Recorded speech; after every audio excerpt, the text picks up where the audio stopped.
The Nigerian economy may be sliding towards its second recession in 4 years after recording a 6% contraction in its GDP for the second quarter of 2020.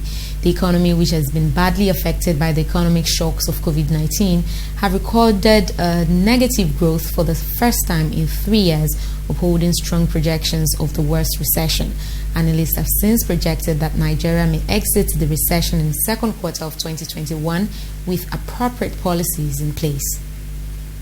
I expect that we should be able to exit the recession either in the first or second quarter of 2021. That is my expectation.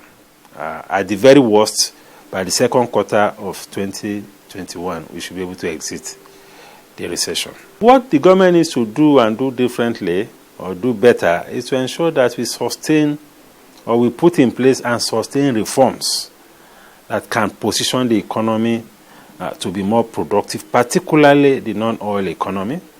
We need to strengthen our competitiveness. We need to strengthen our productivity in the non-oil sector. We need to ensure that our regulatory environment is right. We need to ensure that our foreign exchange policy incentivizes investment, allows or encourages inflow of foreign capital and foreign direct investment.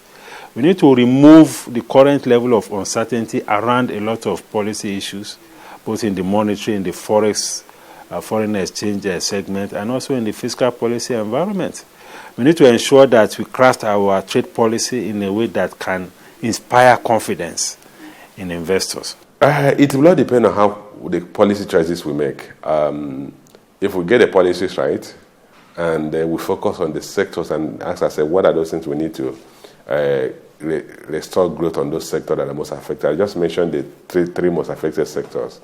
I mentioned transport and storage, that contribute about 49%. How do we restore? The airlines have been asking government to give them a bailout. So what is delaying that? The other transport operators, are we going to support them? 2, the other sector that is also badly affected, accommodation and food. How can we support that sector? Construction industry.